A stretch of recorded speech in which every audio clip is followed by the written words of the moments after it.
Assalamualaikum warahmatullahi wabarakatuh. Selamat datang di channel Isyraf Official.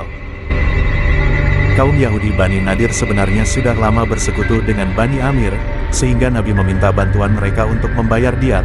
Maka Nabi pergi bersama Abu Bakar, Umar dan sahabat-sahabat yang lain menemui mereka untuk menjelaskan permasalahannya.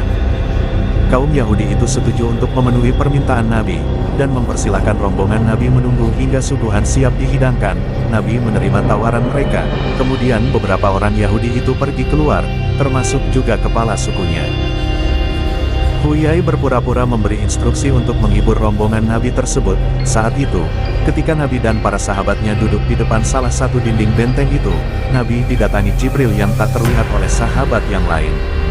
Jibril memberitahukan bahwa kaum Yahudi itu sedang merencanakan pembunuhan dirinya, sehingga beliau pun diharuskan oleh Jibril untuk segera pulang ke Madinah. Maka Nabi bangkit dan meninggalkan para sahabatnya tanpa mengucapkan sepatah kata pun.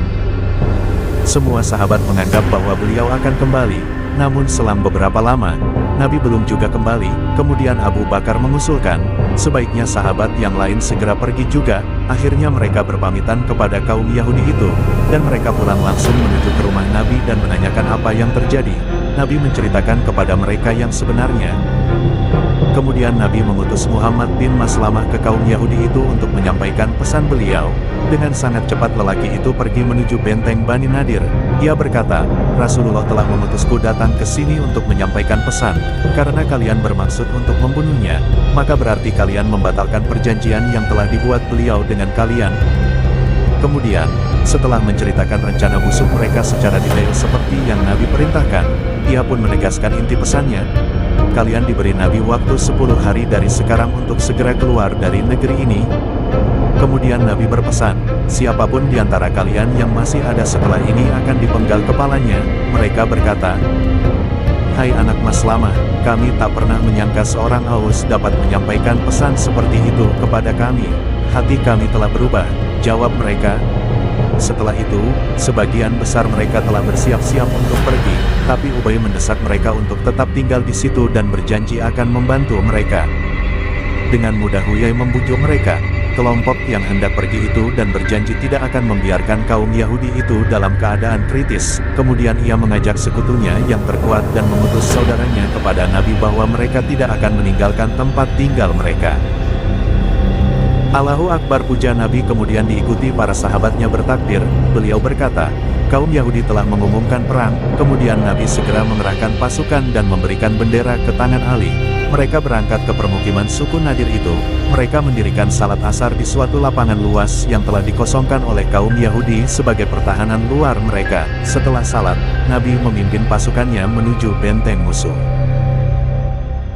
Di benteng-benteng itu telah bersiap para pemanah dan pelempar tombak untuk menjaga tembok itu bila serangan tiba. Kemudian terjadilah pertempuran panah yang sengit sampai sore hari. Ketika itu, kaum Yahudi sangat takjub dengan kecepatan serangan kelompok Muslim. Keesokan harinya bantuan datang dari Quraisyah dan Ubay. Setelah 2-3 hari kemudian datang pula bantuan dari Ghatafan. Sementara itu, pasukan Muslim juga terus bertambah dengan kedatangan para pejuang dari Madinah yang beberapa waktu sebelumnya berhalangan untuk berangkat bersama Nabi. Sampai waktu maghrib tiba, pasukan Muslim makin meningkat pesat hingga dapat mengepung musuh dari segala penjuru, dan Nabi pun salat bersama para sahabatnya, dan kemudian kembali ke Madinah bersama 10 sahabatnya. Beliau meninggalkan Ali sebagai orang yang bertanggung jawab di perkemahan itu. Sepanjang malam mereka melantunkan puji-pujian hingga tiba waktu subuh. Pagi harinya Nabi bergabung lagi bersama mereka. Hari demi hari telah berlalu dan Bani Nadir pun mulai putus asa, karena berbagai bantuan yang mereka harapkan tak kunjung tiba. Bahkan Bani Quraisyah pun menolak untuk membatalkan perjanjian dengan Nabi. Begitu juga Bani Ghatafan tidak memberi kejelasan. Sementara Ubay lagi-lagi menyatakan bahwa kekuatannya tak akan bisa mengatasi serangan kaum muslimin. Harapan orang yang terkepung itu memudar dan kebencian di antara mereka makin meningkat. Saat itu Bani Nadir telah menderita perasaan sakit dan getir. Saat itu mereka benar-benar terputus hubungan dengan dunia luar, tanpa ada tanda-tanda datangnya pertolongan dari manapun, hingga keadaannya pun tak tertahankan. Baru, setelah 10 hari atau lebih, Nabi memerintahkan beberapa orang untuk menebang semua pohon kurma yang terlihat di sekitar benteng yang dilakukan atas izin Allah. Kaum Quraisy telah berjanji untuk membasmi Islam di seluruh oasis itu. Namun, Jika kebun kurma itu dimusnahkan maka diperlukan waktu yang cukup lama untuk menanamnya kembali, maka mereka hanya sedikit menebangnya.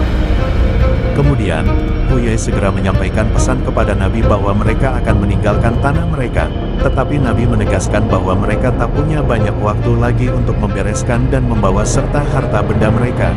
Nabi berkata, "Tinggalkan kediaman kalian, dan bawalah apa saja yang dapat kalian bawa, kecuali senjata dan baju perang kalian." Pada mulanya Huyai menolak, tetapi ia didesak anggota sukunya untuk menerima. Pintu-pintu rumah hingga lampu-lampu mereka diangkut di atas unta-unta mereka. Setelah semuanya siap, mereka berangkat ke utara menuju Suriah. Mereka berjalan beriringan seperti layaknya pasar yang sangat ramai menuju Madinah. Unta-unta berjalan dalam satu barisan, dan setiap ekor unta menjadi objek pemandangan yang heboh, baik dari beragam perhiasannya yang mahal maupun harta benda yang diangkutnya. Gorden-gorden indah menirai para wanita di atas unta yang berbusana mewah dari kain brokat dan sutra yang berwarna hijau dan merah, dengan berbagai perhiasan emas murni yang dihiasi batu-batu delima, zamrud, dan batu mulia yang lain. Karena itu, Bani Nadir dikenal sebagai suku yang kaya raya. Mereka berjalan diiringi suara genderang dan rebana. Kendati pun meninggalkan kebun kurma itu, mereka dengan bangga memamerkan seakan-akan mereka masih memiliki banyak kekayaan lain.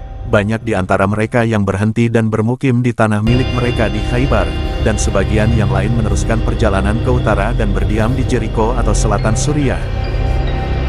Menurut ayat yang diterangkan dalam Al-Quran, tanah Bani Nadir itu dan seluruh harta yang ditinggalkannya itu menjadi milik Nabi untuk diberikan kepada fakir miskin, kaum muhajirin yang telah meninggalkan rumah-rumah mereka. Quran Surat 59 ayat 8.